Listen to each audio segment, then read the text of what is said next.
What is up, everyone? Boshi here, back at it in Raid Shadow Legends, and today we're going to talk about the weekend event going on starting tomorrow, along with my thoughts on the game recently. Let's jump into it.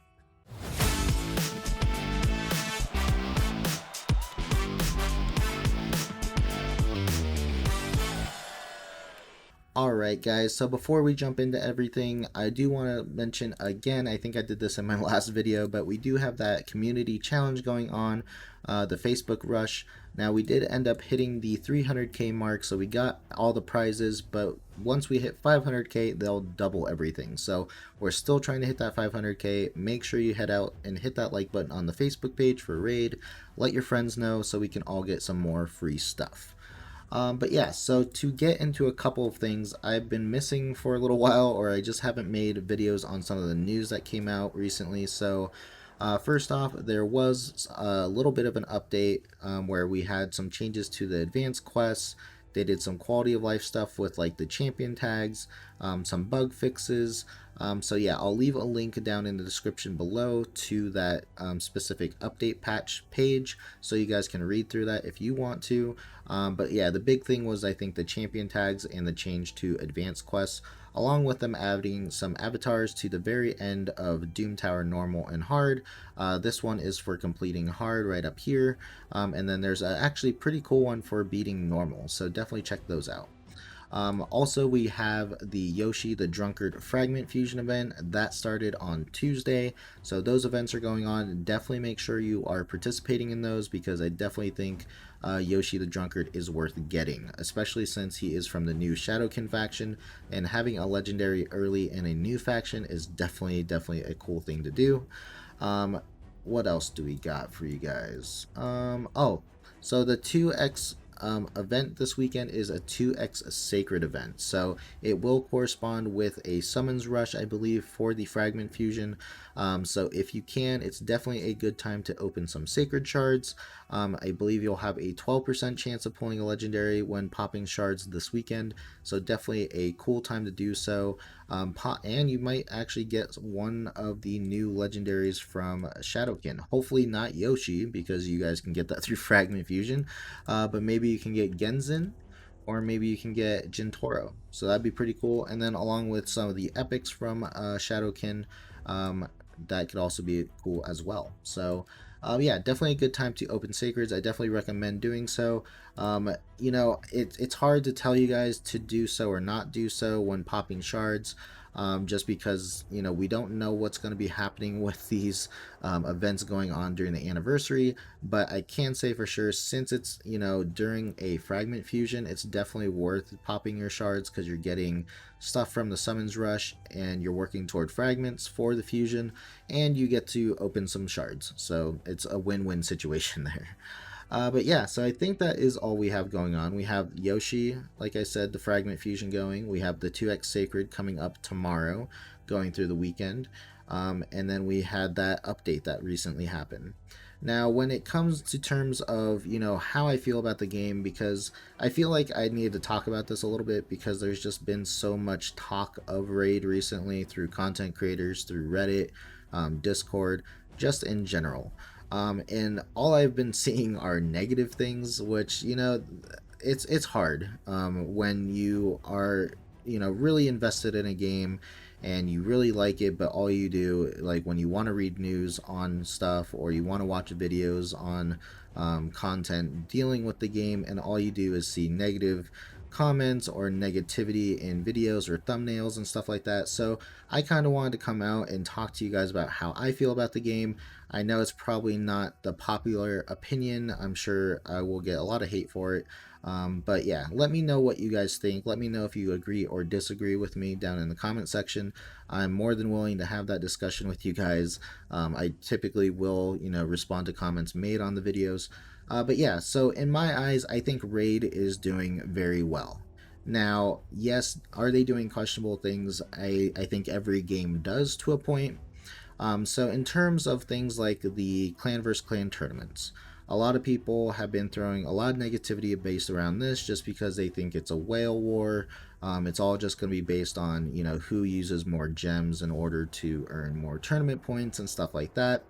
But in the raid raid update video that they released about what's coming to raid, if you look more closely into that, it does seem like they have certain caps on like different activities, such as like running dragon or doing arena and stuff like that. That's what it looked like to me. So in terms of that, you can't have just like a person that has like a 30-second dragon run just spamming dragon until the end of the tournament or whatever, right?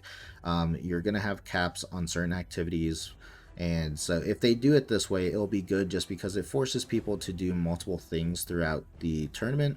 But I think the main reason that they're doing this is to have you engage with your clan, right? Like kind of plan out who's doing what and just get more activity in the clan going. They want more people playing the game. That's obviously their big, go-to. And I think the CVC tournaments are actually somewhat of a good thing, depending on how, the test goes and matchmaking, because there's a lot of unknowns still, right? There's how exactly prize support's going to be going out, what different prizes are going to be in that whole pool. It looks like there's like you can possibly get a total of 4 accessories depending on how hard the other clan fights. So getting those OP accessories and whatnot might not be as easy as people think. And then, like I said, there may be a cap to certain activities, so that may factor into things. We don't also know how long tournaments are going to be running for. It could be a couple of days, it could be a week, it could be 2 weeks. There's just so many unknowns about it. So I would definitely ask for you guys to, be open-minded about it, right? Because I think in a sense, the CVC tournaments are pretty much just going to give you free things for just doing things in game. Like, you may not win, but you still could get prizes just for playing the game. So yeah, that's how I see the CVC tournaments. A lot of people are just looking at it as like this huge whale war, and I just don't think it's going to be that way. In some clan versus clan tournaments, I definitely believe that, just because that's like how those two clans are going to be working. But yeah, I just don't see the negativity that people are seeing with the CVC tournaments. When it comes to things like, adding level 25 dungeons, I think that's an extremely good thing. The quality of life updates that they've been doing are good. I do hope for more AI fixes and stuff like that. And then they had that, mystery thing at the very end about, possibly ascending your champion even more using that. We don't know what that's going to be, so that's interesting. But yeah, I just think a lot of things are being looked at in negative light. A lot of people listening to other content creators that are just making assumptions with things. One thing I did want to touch on was the Countess Licks thing that just happened recently last week during the 10 times event. So if you don't know, they added a Countess Licks as like a guaranteed champion if you opened 150 ancient shards. Your 150th shard would get you a Countess Licks, and then that was it, right? So a lot of people had issues with this because of the fact that, first off, it was 150 shards, which is a lot. I definitely agree with that. I think they could have lowered that amount, maybe down to 80 or lower. Obviously, they don't want to make it too easy. I think they're trying to drive sales to a point. But they could have either lowered the amount or made the event longer, right? So if they would have made it like a month-long event, it would have gave the opportunity for some people to get their hands on it or earn some ancient shards outside of buying some and stuff like that. So but they did admit to us that it was a test. It may not be a guaranteed thing. That might have been the only time they do it. We don't know, right? But they are trying new things. It's never been done before. It was a cool little bonus for people that did end up spending money or ended up having enough shards to get Countess.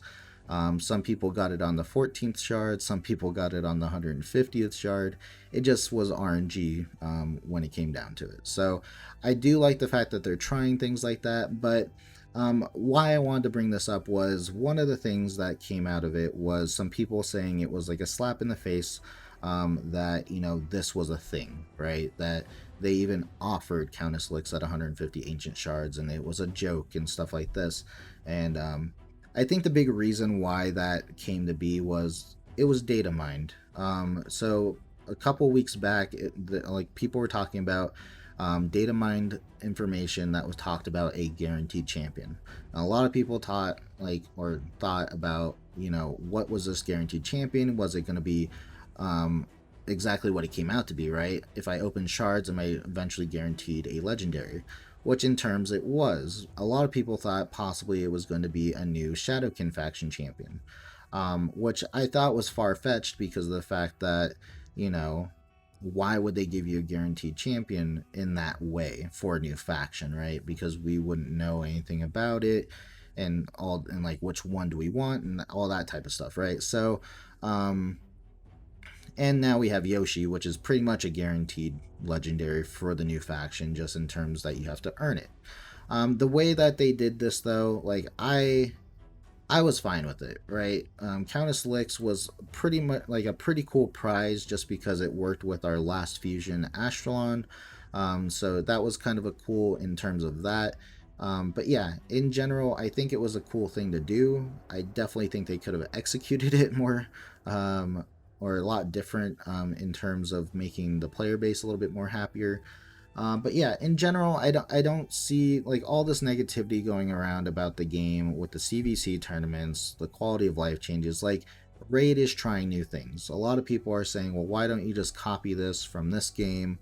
Or, you know, it's so hard. Why don't they just take that system and just implement it here? And the thing is like Raid is trying to be their own game. They don't want to be a carbon copy of some other game. Just copy every single feature that game has, put it into this game, and, you know, be known for their graphics, and that's it, right? They're trying to build their own little thing from scratch. Obviously, you know, things are going to be similar to other games, but they're not just going to extract a feature from another game and blatantly make it look exactly like it. So I am happy that, you know, Raid is trying these things. They're trying new things. They're trying to implement new things. They're adding these new factions, and like overall, I think it's still a great game. Does it have its flaws? Yes, every game does. It's gonna be a grindy game, right? Raid is just a grindy game, grinding for silver, grinding for gear, for champions. There's plenty of things to do in the game: faction wars, arena, dungeons, Doom Tower. Some people are saying maybe too much stuff going on in the game, right? So, in my opinion, I think it's fine. Because in my eyes, no one is holding anyone to a certain standard, right? There's no reason for you to have to push to a certain milestone in a specific amount of time. Um, you know, things are done on your own time, unless like you are in a clan that specifically says you have to end up doing this, this, and this, or whatever. Everything is on your own time. So people that are complaining about the fact that, oh well, whales are getting further in this, or this versus this, or I'm not as far as this person, that's fine. Like, it's your game. You can go as far as you want. You can play as much as you want. If you don't get everything done, such as like advanced quests, like a lot of people are complaining, oh, I have to do advanced quests, I have to do daily quests, I have to do, you know, Doom Tower, I have to do clan boss, I have to do arena, I have to do faction wars, I have to run my dungeons. Like, choose what you want to do. If you think you're spending too much time in the game, then make a decision and decide on what's most important to you and focus on that. There's no need that you have to do everything. Yes, it's tempting to want to do everything, right? Because you get prizes for your dailies, you get prizes for your advanced, your monthly, your weekly. So there is a drive. But the thing is these are rewards for doing those things. It doesn't mean you have to. It just means you fall a little bit further behind in terms of what other people are doing that are playing every day or spending a bunch of time on the game. But in my eyes, I don't think that's a bad thing, right? You know, I miss those posts on Reddit, or every once in a while you'll see them, that people are extremely happy about hitting Spider 20 and killing it, and they're like proud. And that's what the game should be about, right? If you are able to accomplish something in your game, you should be happy about it. You should enjoy your way there, you know, enjoy the journey there. Don't sit there and, you know, be mad because, oh well, this person got lucky and that's the only reason they got to Spider blah blah blah, or Doom Tower level 114 or whatever, right? um this game is meant for individuality in terms of progression. Yes, it's fun to play with your clan and stuff like that, but I mean, I still have clan members working on faction wars, and I try to help them out, letting them know, you know, what my teams were or what champions they should work on and stuff like that. And that's how it should be. It shouldn't just be a race to the very end game and then you get bored and then you're complaining about small little things that just don't even matter, right? It's just be happy with the game. I understand that people think that Plarium is greedy for like some of their shop offers and stuff like that, but like I said, no one's forcing anyone to do anything. So if you don't want to pay for it and you don't want to, spend the money on it and stuff like that, every once in a while there are really good deals out there. Definitely use like the calculator Chosen made to calculate offers, see if they're worth it, see like the actual value of them, and just do it that way. If you are spending money, if you're free to play, I'm sorry, like not everything is going to be free to play friendly, unfortunately. That's just how a business works, I guess, more or less.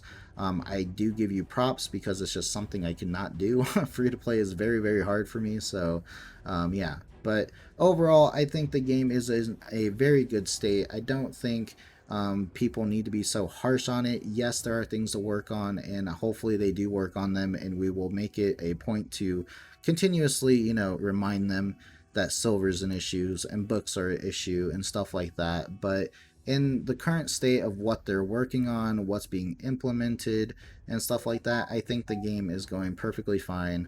Let me know what you guys think down below in the comment section, and I will talk to you guys later. See ya.